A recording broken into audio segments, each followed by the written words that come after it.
Hello, everybody. Welcome back to season 4 of the Manifesting Mastery Summit. I am your summit host, Ezra, and today we bring you another speaker. You know that we are bringing you some very incredible speakers who are ready to share their insights, tips, and strategies to help you unlock your full manifesting potential. Whether you want to level up your business, your personal life, or you are taking the next step in your spiritual growth, this summit is packed with powerful tools to guide you on your manifesting journey. Today, I have Briana Bowley with us. She is a nervous system regulation and performance coach, and she is a creator of the Bowley Blueprint. We will be talking about it in a minute. Uh, with over a decade's experience in trauma informed coaching, she has helped athletes, entrepreneurs, and leaders worldwide, teaching them how to regulate their stress responses, enhance resilience, and also align with their deepest purpose. Today, we will be exploring with her that how the nervous system regulation is related to your manifesting power. So please join me in welcoming Briana to the summit. Briana, welcome. Thank you. Thank you for having me. Super excited that you are here. Before we dive into this conversation, Briana, tell me, what does the word manifesting mean for you? Hmm. I guess manifestation for me represents experiencing who we are. I really think that, um, who we be is what we experience outwardly. And so, when we're manifesting, we're experiencing the physical extension of our being. I love that actually. So beautiful, short, and profound that, and we are going to dive more into it. But tell me a little bit about, actually think of it as manifestation, right? When people think of it, either they think of the movie Secret, or they are like, oh, I have to think about it, and that is going to come to life. But we all know that a lot of people have tried that and it did not work out. So what they do is that, okay, manifestation does not work for me. I get so many people in my incubator and they say, I know you talk about manifestation, but actually, that doesn't work, right? I'm like, oh, that's working. You may not see that how it is working for you. But when we talk of nervous system regulation, people don't think that those two are related, whereas both of us know that actually, if anything, that is the first step. So tell me a little bit, like explain this audience how nervous system regulation ties into the manifesting process, and why is it so, like why it is so crucial to, for actually manifesting. Yeah. So, as I said, manifestation is ultimately uh, we're experiencing ourselves reflected back to ourselves. So, whatever we're experiencing in life, whatever our results are in any aspect of our life, is just a reflection of who we're being. And I think a lot of the time, and this is why people kind of don't see the connection between the nervous system and manifestation, a lot of the time we think that it's, well, if I'm focusing on, attracting a certain amount of money or whatever the thing may be that they're trying to manifest, that's all it takes. But it's actually more about how much you embody it. I talk a lot in my work about self-concept. And so if our self-concept is that of someone who is, say, broke, if we go with the money example, and we don't feel safe to hold large sums of money, then it Mhm. doesn't matter how much we focus on trying to manifest, large sums of money. Our body, our system, our nervous system is consistently affirming, I don't feel safe to have large sums of money, therefore I don't experience them. And so, nervous system regulation is all about building a relationship of safety with your own system, building a relationship of safety with the world around you. And if we're living in these kind of stress responses or these survival responses, your whole body is essentially tensed up, consciously or unconsciously. Your jaw is tense. You're constantly braced for, an attack or a threat. You're constantly kind of hyper vigilant, looking for the next thing that's going to happen that is against you. And so, of course, you're not going to manifest the reality that you want if you're consistently afraid. And so regulation creates relaxation, and that's where we can start to experience the reality that reflects our being back to us, and that of safety. This is all music to my ears, Brianna, because, again, in our industry, people talk a lot about energetics, and I am a big believer that energetics is crucial. But your own nervous system is actually your ticket to start manifesting faster. Because, again, I always say you cannot ask for milk when you are a paper bag, right? You have to actually be the person who is able to receive it. So I love that. This is music to my ears. You used a word which is safety. So expand the word safety. It's a very heavy word if you think about it. That, oh no, of course, if I need money, if I want money, of course I feel safe. So there is a very superficial layer of safety. But when you actually go in your own body and like, what are the triggers that we want to talk about? Or what are the things that people should watch out to when they feel that, no, no, I feel safe, but you can see that they are not feeling safe. They may say that they are. What are the things that we should watch out for? Yeah. Well, the interesting thing about safety is that the nervous system learns through experience. And so, for a lot of us, for one reason or another, we haven't really ever had a felt experience of safety. Be it because we grew up in an environment where maybe our needs weren't met, or, we grew up in an environment where there was a lot of chaos, or we grew up in an environment where, maybe we were bullied, or, whatever, or maybe, there wasn't a lot of money available. And so we could feel our parents' stress, or it could be any number of things that has us not feeling safe as a child. And so if we haven't had that experience of true relaxation, which kind of layers with safety, then we grow up believing that the experience of stress is actually safety. It's the same kind of thing as like if you've to use that old cliche, if you've never experienced the rain, you can't value the sunshine. And so if you've never experienced true safety, what you're turning to instead is actually familiarity and predictability. And that is whatever we experienced as a child. And so some really telling signs that someone actually isn't feeling fully safe in their body is things like a clenched jaw. We sometimes see, if someone's gritting their teeth and you can see sort of the jaw muscles going, that's usually a pretty clear indication that they're bracing, that they're gripping. Muscle tightness. So again, we think of that kind of bracing pattern in the body. Things like procrastination. If someone's dealing with not being able to get things done easily, or really having to force themselves into getting things done, or having to use external motivation to start to get momentum in life, these are all really telling signs that there's something that they're bracing against, that there's a threat that they're either trying to move away from, or that, probably a more common one that we see in society is that they're striving to, how do I word this? Trying to strive towards a particular achievement. So probably a simpler way of me kind of explaining this is I often speak in my work about the prey and predator model. And so if we think of, if we're not feeling safe, we start to move into our animal body.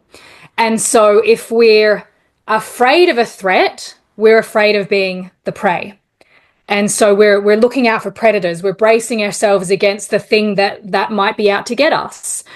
And so that's when, we get a little bit more of that kind of, it can be a bit of a freeze response. So procrastination, shutdown, numbness, all of those sorts of things. Or the much more common one is that we become the predator. And this stems from a fear of starvation.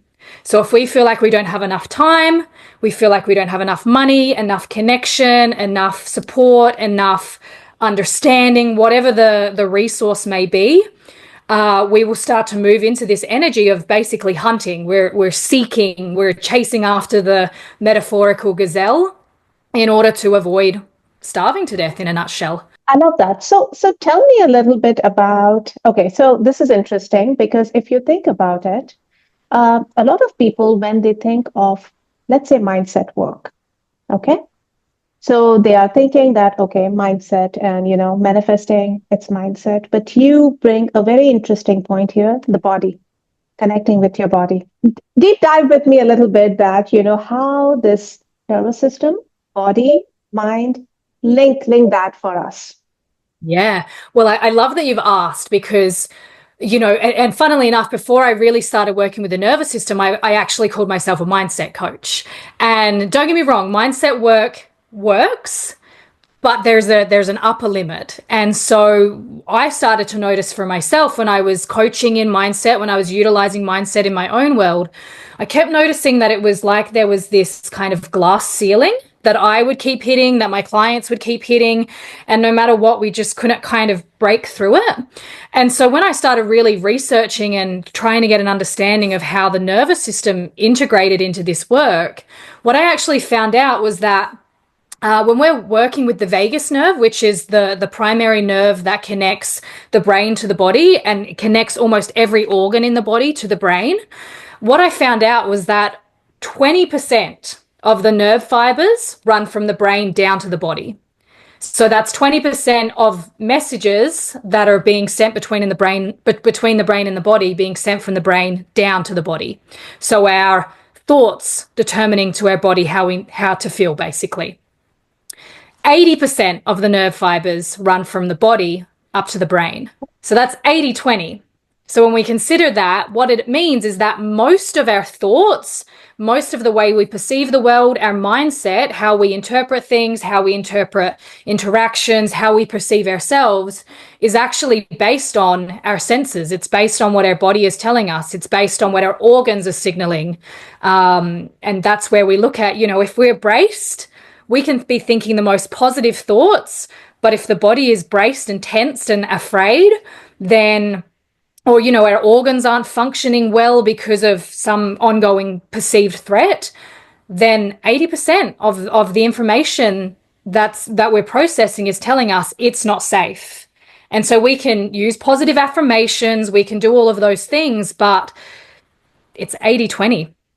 80% is going to be telling us if the body's not safe, then our thoughts are going to reflect what the body's telling us. So that's the key. It's really utilizing the body to shift the mind rather than the mind to shift the body. I love this so much because, I feel that in manifesting somatics, you cannot ignore that because your body is already telling you so much. Like, yes, other people can notice and say things, but if you just listen to your own body, you are going to get so many clues that now you have information now from your body Yeah. to work on things. So Yes. this totally resonates with me. Brianna, tell me that what is the role of, for lack of a better term, rituals and routines, right? Because a lot of us feel that, yeah, we are doing something. Just take any example. You talked about affirmations, journaling. There are people in two camps, right? Some people absolutely love it, some people don't love it. What do you think is role of that in regulating nervous system, in actually manifesting? And also, what are your favorite routines or rituals that you would like to share? Yeah, I think it's very much a case by case basis in terms of how much routines and structure and rituals help us or support us to manifest and support us to regulate our system. And here's why. No two systems are ever the same. So for me, what helps to put me at ease, what helps me to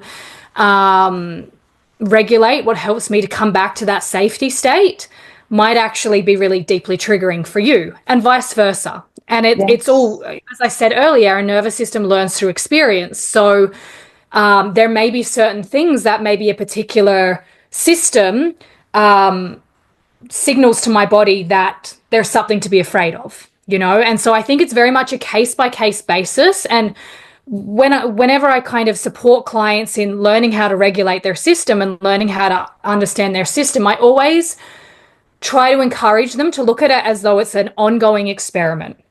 It's Mm, an ongoing experiment of getting to know your own needs, getting to know your own, getting to know and honor your own needs is probably the best way that I would say it. And so I definitely think that there is a place for rituals because I think that it brings us to the present moment and it creates levels of certainty that are going to help kind of like set us up with the container to relax. But I also think that it's a fine line because a lot of the time I do see people who lean into rituals to such an extent that it's like, if I didn't get it done in exactly the right way with exactly the right timing, or if I, missed out something, that actually is the thing that throws them into uncertainty and into this kind of panic. And Yes. I personally learnt that one the hard way. um, yeah. So did that answer your question? It does. It's funny because yes, for some of my incubator members are like, as I was trying to journal and I did not do it, and I'm so stressed, and I'm laughing. I'm like, journaling was supposed to help you. It was not Yes. again. So the ritual actually caused more stress instead of Yeah. it's hilarious. You are 100% right that it can become it's, Yeah. it shouldn't become stressful. It's there to serve you. It's not there to take it away from you, right? Exactly. I mean, I'll use myself as an example. Like one of my favorite rituals, and I've done it, I think, every day for the last 5 years, is journaling. And my journal practice is literally I just write the prompt I love, and then whatever comes to mind. And it's my way of kind of tapping myself back into safety, tapping myself back into abundance, tapping myself back into kind of the focal point of everything that's incredible in my life. And funnily enough, just this morning, my preference, and I use that word very intentionally, my preference is that that morning ritual gets done first thing. However, this morning, my day was a little bit different, just circumstantially. And so I still haven't had a chance to sit down and actually do that practice. And once upon a time, when I first started this practice, that would have actually thrown me into like, oh no, I haven't done my journaling for the day. I haven't had my chance to drop in. I've sort of learnt over time that it gets to be something that I look forward to without it being something where if it doesn't get done, it's, going to negatively impact my day because I know that I'm the power. It's not the journaling, it's not the prompt. I'm the power. And so later in the day, I'll definitely get to my journaling and I'll look forward to it. But not having done it is not going to be the thing that throws my day off. You remind me of such a powerful thing that my guru, my teacher taught me. So when I was learning Vedic scriptures, and again, we had a practice and I did that. After 3 years of learning with him, I actually realized that I was doing something wrong. And I went to him and I'm like, hey, this thing. And he's like, okay, what was your intention? He understood everything. And I'm like, okay, this is stressing me out. And he's like, well, if it is stressing you out, it means that all 3 years are wasted because this should not stress you out because your intention was right. And that stayed with me that you should always be correcting yourself. You should always, I mean, you will always be correcting yourself. It's your life's work. So it Yeah. should not stress you out. Just learn, move on. And this is coming from a very, like spiritually, a spiritual guru, like who has taught Yes. and learned for 60 years of his life, right? So, yeah, 100% rituals has a place, but they are not there to stress you out. Yes. I They get to be an extension of our power, not the power. 100%. I love that how you're putting it. So, let's talk a little bit about uh, you have coached and you have worked with athletes, entrepreneurs, leaders. Brianna, tell me what's the most common manifesting block that you have seen in people? I would say that it is how do I word this? An unwillingness to own their power. I think that, and that there's a quote that I can't quite find the exact wording for it, but it's something along the lines of our greatest fear is not our inadequacies. Our greatest fear is that we're powerful beyond belief.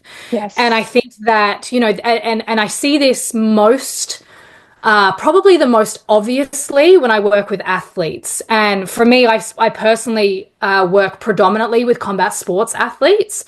And so I get to see this very kind of tangible example of this where it's almost like the fear is that that they do have the power to control their experience, that they do have the power to experience their own power reflected back to them.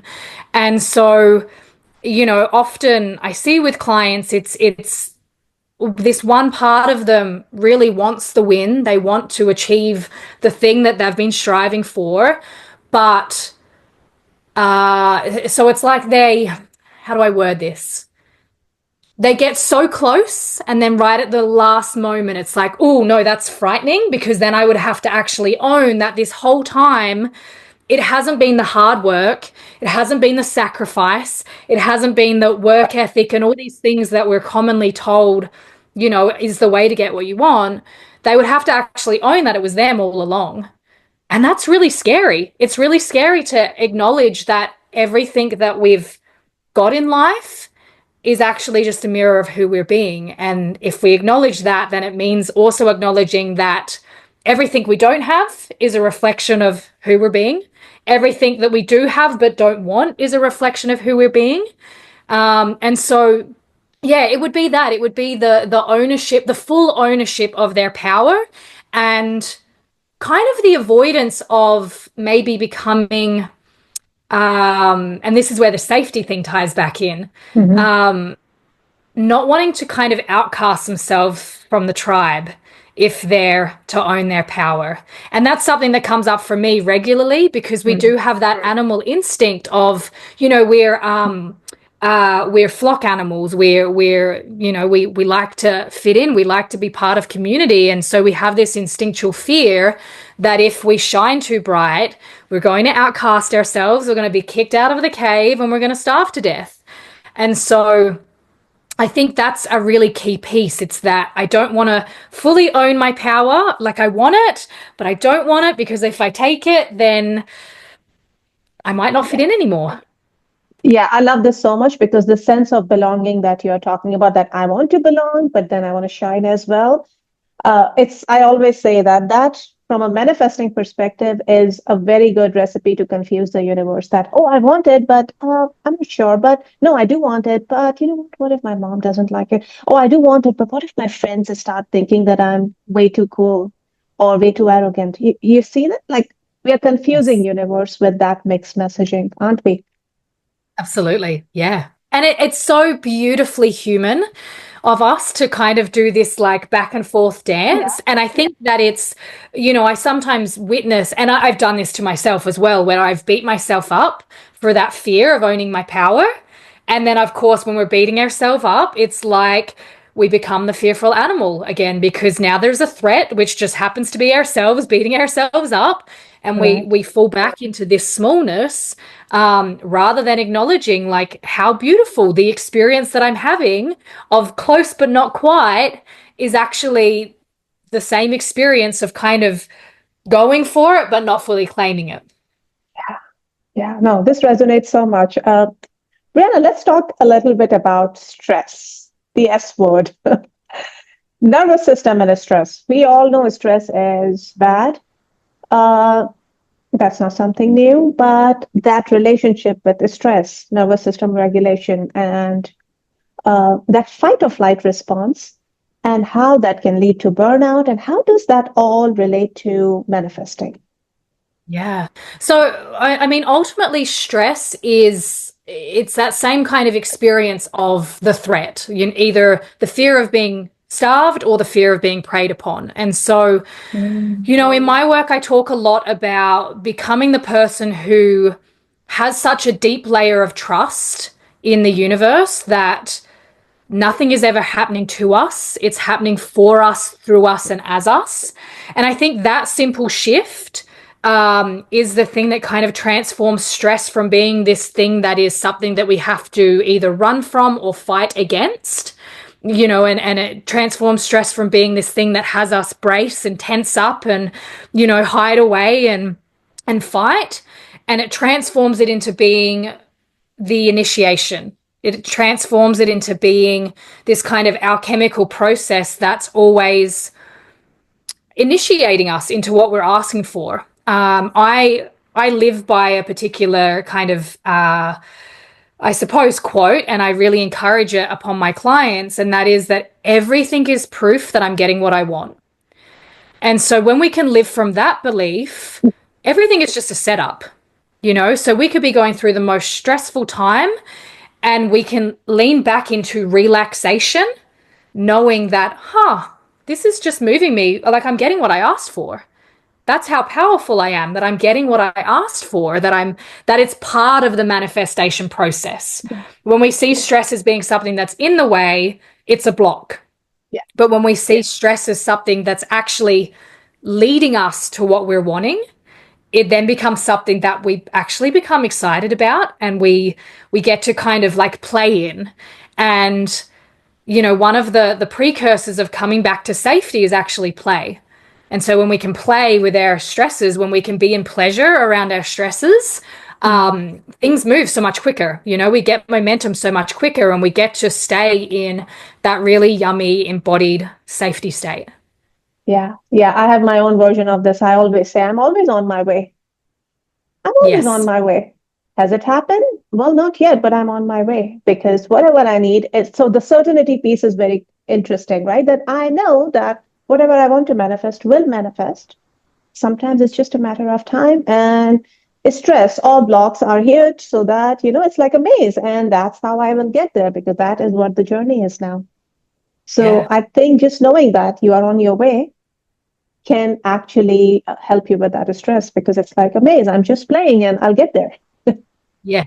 I have a saying that I love to quote, and that is the antidote is made from the venom. And so Ooh, I think often we have these things, these blocks come up in life, and we think it's the venom. We think it's the thing that's poisoning us and moving us away from having what we want. But when we can see that we can't make the antidote unless we've got the venom, we can't see what our blocks are unless they're kind of, shone in our face, then the very challenge itself actually becomes the way of getting there. 100%. This resonates so much with me. Brianna, I have my last question and you can take your time. But let me ask you this. If this entire audience is going to lose their memory and they have forgotten everything you have talked about, what is one thing you want them to remember, which is going to change their manifesting journey? Hmm. I would say remember that you're the only power. And if for whatever reason you're experiencing a loss of your power, that in and of itself is actually pointing you towards just how powerful you are. Oof. Whoa. Wow. Oh my gosh. I'm letting it sink in. Thank you, Brianna. This is amazing. Uh, Brianna has been very generous that she has actually shared a masterclass of hers with us as well. Brianna, tell us a little bit about it so that, we can direct people on your speaker page to go and avail that one. Yeah, of course. So it's called the Take Back, and the Take Back is essentially I suppose the embodiment in masterclass form of everything that we've spoken about here. So it's really guiding you back into I call it the soaring eagle energy. It's the energy of the soaring eagle where you're efficient, you're riding the updrafts, you're only moving with intention and the beautiful thing, I use eagles a lot in my work. Eagles have no natural predators, so they get to kind of like soar with this sense of relaxation and ease. And so, yeah, the take back is really about you coming back to your power, coming back to being the person who gets to soar like an eagle rather than kind of scampering around like a fearful animal. Yeah, and so we touch on our fight, flight, freeze responses. We touch on how to get back into safety and how to really own your power and hone your focus back towards what you do want more of. I love that. Thank you so much. Thank you. Thank you so much, Brianna. This was very powerful conversation. And you know what? I'm registering for that masterclass, and I hope you all are doing the same. And just join me in again thanking Brianna for her generosity and sharing so openly. Thank you again, Brianna. Thank you. That was a blast. And you all do not go anywhere. We'll be back with our next speaker.